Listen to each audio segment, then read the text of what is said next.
tour of this medieval building, where Hieronymus Bosch lived and worked some 500 years ago. You will visit places where Hieronymus learned to paint, was inspired, and perhaps met his wife. And meanwhile, we will tell you more about him. The times he lived and worked in, his paintings, his patrons, and of course, his birthplace, Den Bosch.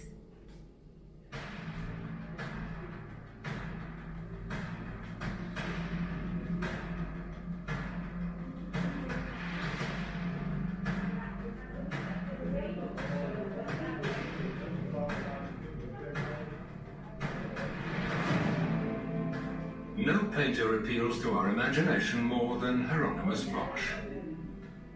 His terrifying devils, freaks, and nightmares, his enigmatic imagery and bizarre representations, they never cease to amaze and fascinate us. Hieronymus lived and worked in Den Bosch. We know very little about his personal life, but have learned a lot more about his work as a painter.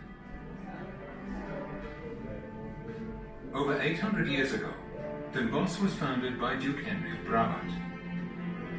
Soon the citizens were granted a town charter, tax benefits, and other privileges. The new town near the ducal forest grew to become a powerful economic and military foothold. In the 15th century, a ducal court developed in Brabant, first in Leuven, later in Brussels. The Burgundian era dawns. It is a period of extensive construction. Monumental churches spring up in Antwerp, Brussels, Utrecht, and Den Bosch. They are built by itinerant architects, masons, and sculptors. Ever larger ships sail from the old world into the then flat seas. Columbus discovers America, and the world turns out to be round. Artists achieve incredible feats. Adriaan van Wezel, Geertjen tot Sint-Jans, Art van Tricht, and the odd man out, Hieronymus Bosch. In his paintings, the themes are always religious as well as comprehensible. The Church wants to bring the Bible closer to people, whereas not everyone is able to read or write. Around 1426, the Van Aken family of painters arrives from Germany via Nijmegen in Den Bosch. In 1462, Hieronymus' father, Antonius van Aken, buys this Huis van Bosch and starts living and painting in it. Here, Hieronymus spends his youth and is trained as a painter. Later, the self-confident Hieronymus van Aken calls himself Hieronymus Bosch, after the city where he lives and works. Commercially, this is a smart move.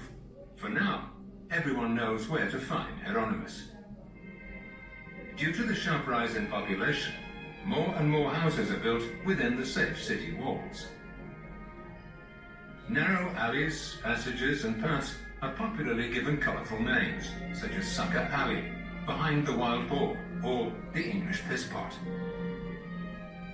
Important houses have their own names. The city of Ravenstein, for example, or White Foot, and this building is called in Sint Tunis, after Hieronymus' father's patron, St. Anthony. The overhanging houses seem to make the streets extra narrow, as if they're touching each other in the air. Certainly a fire hazard.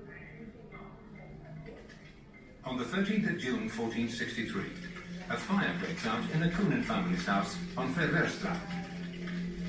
The large amount of wood, the thatched roofs, and the strong wind help the fire sweep through the town. More than 400 houses are lost, and countless citizens die. As a small boy, Hieronymus witnesses this enormous town fire. It makes a big impression, as his paintings will show.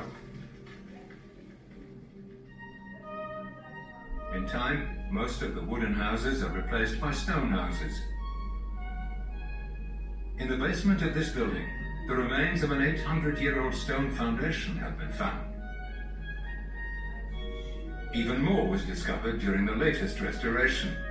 Original wall paintings, girders, floorboards, candle niches, and something very special, the age-old spiral staircase that Hieronymus Bosch used to walk on. And then there's the cesspit in the basement. It has not been explored yet, so who knows what special or unique objects we'll find there. They look so romantic, those medieval houses. But not everything is as picturesque as it seems. The streams, creeks and ditches are open sewers. The stench from stray dogs, pigs and chickens is unbearable. And after a downpour, the scene turns into a festering swamp.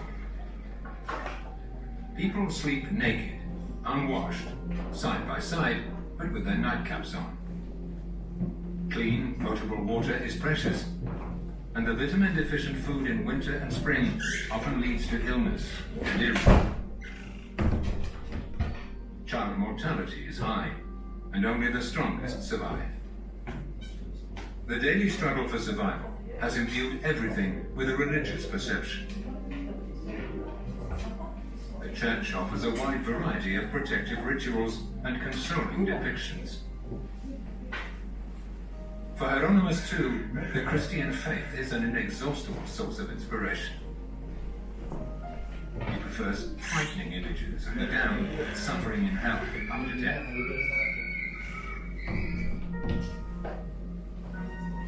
In those days, master painters like Hieronymus Bosch were regarded as skilled craftsmen rather than brilliant artists.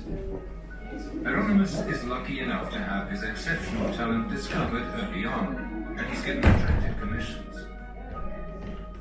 He marries Aleid van der Merwende, a descendant of a wealthy merchant family, and goes to live in Den Salvador, a more stylish and larger building diagonally opposite. Hieronymus Bosch, or the Devil Maker as he was nicknamed, lived in the House van Bosch for many years, and it was here that he began his world-famous career.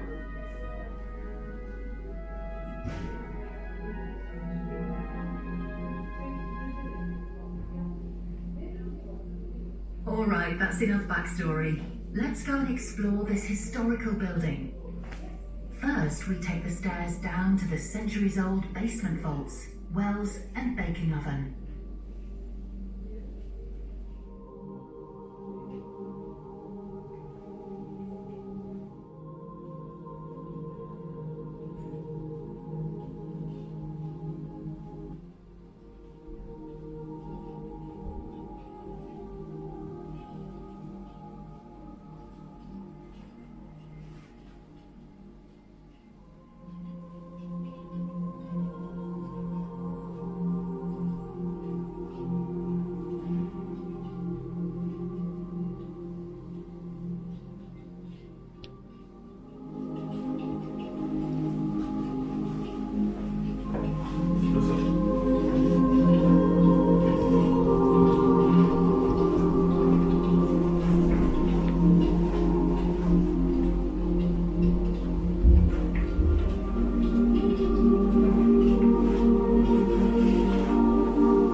It is no wonder Hieronymus Bosch was so talented. He came from a creative family of painters. His father, brothers and uncles were all involved in the decoration of monasteries, churches and processions. In this building, in his father's studio, Hieronymus is trained and artistically educated. First, he must thoroughly learn to make paint. This takes weeks, months, years even. After all, a painter's success also depends on the quality of his paint. The colours must not flake off in cold winters, melt in hot summers, and certainly not fade in the sun. Yet, while the artist is painting, the paint has to remain smooth and, if possible, not dry too quickly, but not too slowly either. Medieval painters had a limited choice of colours. Red from the madder root, black from burnt bones, vermilion from the mineral cinnabar, and bright white from the highly toxic white lead. And then there is ultramarine, which is more precious than gold. Made from lapis lazuli, a semi-precious stone from faraway Afghanistan. More often, Hieronymus uses the less precious azurite from Saxon copper mines. However, like lapis lazuli, it is very difficult to process. The deep blue pigments are very costly, which is why they're used sparingly. After some preparatory treatment, the basic substances are ground between two stones into a fine powder. Then they're mixed with linseed or walnut oil and a binding agent. As many types of paint spoil quickly, fresh paint must be prepared every morning. All painters, including Hieronymus, have their own secret recipes for creating the most beautiful colours. Painters in those days did not work alone. They are the head of a workshop, and as small business owners, they have to keep their business going. To do so, they must acquire new commissions and find good employees. They usually take on young apprentices to make the paint and brushes and to prime the panels and frames. Bosch draws inspiration from everyday life. Den Bosch is an important trading centre. The market, where he lives, is the primary meeting place for people from all walks of life. Church leaders, bums, war refugees, businessmen, pilgrims, dukes, and occasionally, even a king. But he certainly also found inspiration in the beautiful book illuminations of the local monasteries. And because of the book Tondeless Visions by the printer Gerard van der Lint from Den Bosch, a bestseller about an imaginary journey through hell. Or did he, like Peter Bruegel after him, take inspiration from proverbs, sayings, and the vulgarisms of everyday language? Then there are also the monstrous imaginary creatures on St. John's Cathedral. They were designed by his fellow townsman and master builder, Allard Jheronimus. Bosch portrayed the spirit of that period like no other.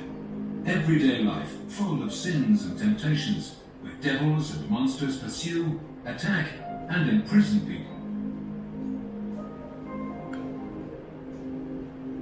Hieronymus himself says about this, Miserrimi quipe est ingenii, semper uti inventis, et nunc quam inferientis. which means something like, don't imitate or copy, but be original. And he is indeed original in many ways, not only with his enigmatic imagery, but also with his method of painting. He did not make precise, realistic, and super smooth paintings like his contemporaries. Rather, we see speedy, almost sloppy brushstrokes, which clearly show the path of the brush. It's a whole new way of working. In spite of the highly imaginative depictions, Bosch paints with great expertise. He knows exactly what the skeletons of rays and flatfish look like. His birds, plants, and crustaceans are true to life. And what about the many wild animals from exotic places? Where did he see them? In those days, there were no zoos, no television, and no internet. Perhaps he copied them from books. Or perhaps his neighbor, Lodewijk Bees, a rich merchant who'd been to Jerusalem as a pilgrim twice had told him about them. Thousands of books and films have been made about Hieronymus Bosch. Art historians, psychologists, and linguists have tried to explain his medieval imagery. Leading scientists have examined his paintings with state-of-the-art technologies. And we still don't understand everything about his imagery, his meaning, or his warnings. And that's all right, really, for this is how Hieronymus Bosch continues to stir our imagination again and again.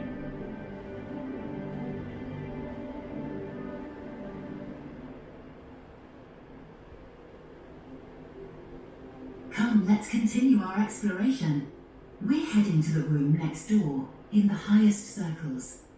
There we will have a magnificent view of the centuries-old market square of Den Bosch.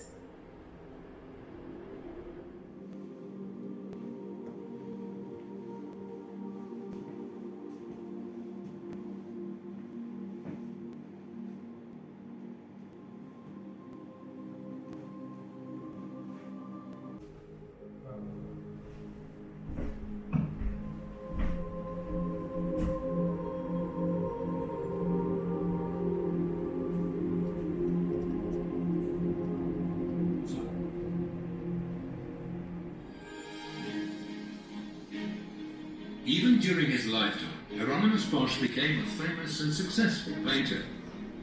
Commissions came from monasteries, brotherhoods, and wealthy noblemen. His paintings were found in palaces, churches, and abbeys. This success did not go unnoticed. After his death, it seemed all hell broke loose among the artists. Following in the footsteps of Hieronymus, they filled their panels and canvases with colourful crowds of monsters, devils, and monstrosities. The famous painter Peter Bruegel, for example, and the graphic artist-publisher Hieronymus Koch from Antwerp. And even 600 years after his death, artists are still inspired by him. As can be seen in the unique Hieronymus Bosch Art Centre, which is well worth a visit.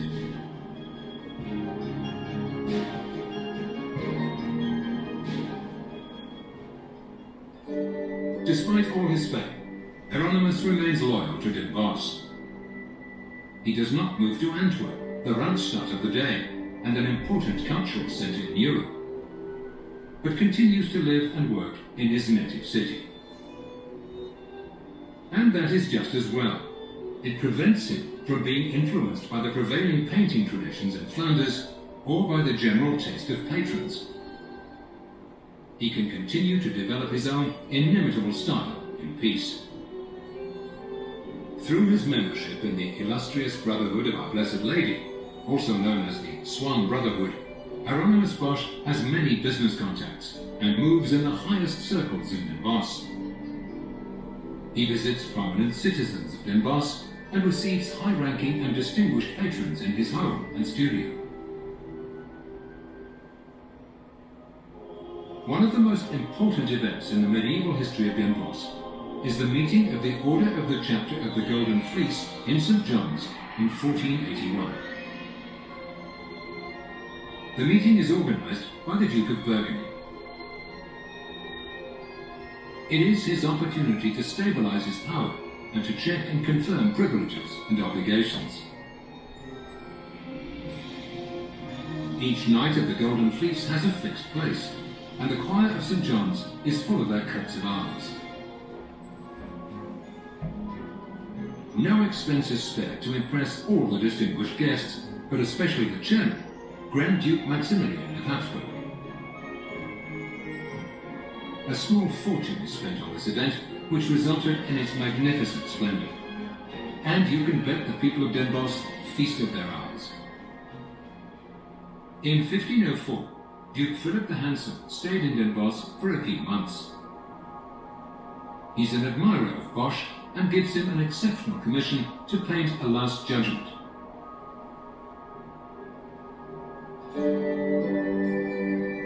We are now in a special place, and could look out over the market square of Den Bosch, just as Hieronymus Bosch did over 500 years ago.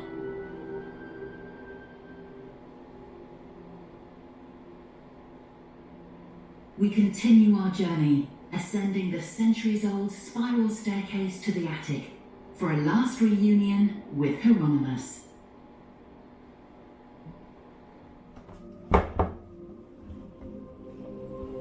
On meditation.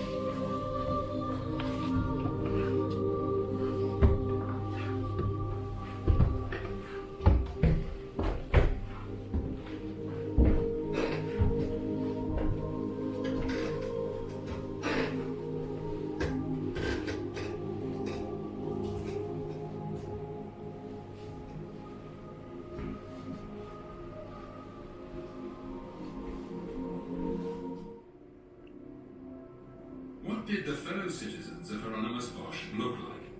After all, they were important sources of inspiration for him. Were they different from today's inhabitants of Den Bosch? Nowadays, there are numerous possibilities to fulfill the ideal image of beauty. Children's teeth are straightened and crossed eyes are corrected. Ears that stick out are flattened and bumpy noses are smoothed. Today, it is normal to be quite normal. In Hieronymus' time, nobody was normal. The average poor citizen of Den Bosch stank, was in pain, itched, and was ugly and deformed by today's standards. Deformed by leprosy or smallpox, one of the many contagious epidemics that, like corona, used to crop up again and again. With rotting teeth and half-empty jaws, they were almost always suffering from agonizing toothaches. The faces that appear in Bosch's work are not only monsters or caricatures, but also ordinary citizens of Den Bosch. They were ordinary people, but they were scared. Scared they would fail to meet the high standards of Jesus and his church. Scared to make the wrong choices and end up in eternal hell.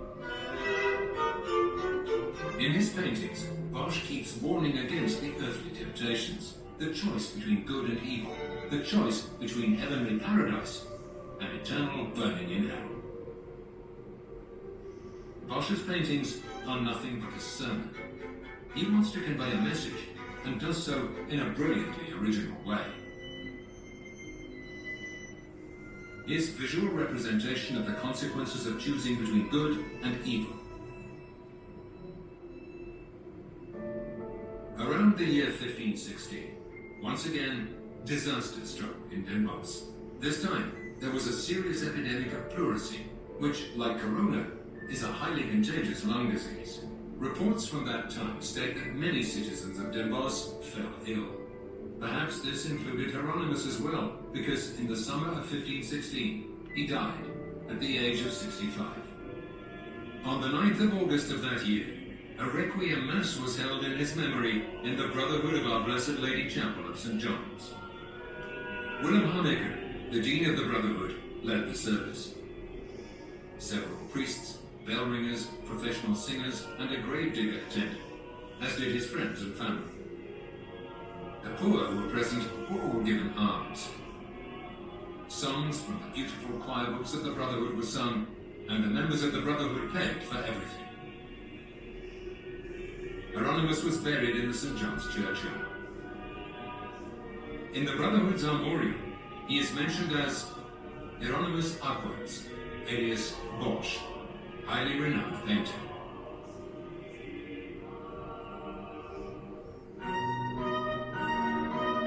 And today we honor him with successful exhibitions. And as a theme on Brabant Day, the Carnival in Utrecht, and the Flower Parade in Valkenswaard, an entry in the canon of the Netherlands, with stamps in the Jheronimus Bosch Art Center, just around the corner, where all his paintings can be admired in life-size, with a statue in his birthplace, and with this house, the House Den Bosch. The restoration of the House Den Bosch has been brought to a successful conclusion. Modern constructions and facilities have been added without disturbing or hiding the unique building history. The House Den Bosch, an extraordinary place, where you can still get a taste of the surroundings of Hieronymus Bosch. And we are quite proud of it.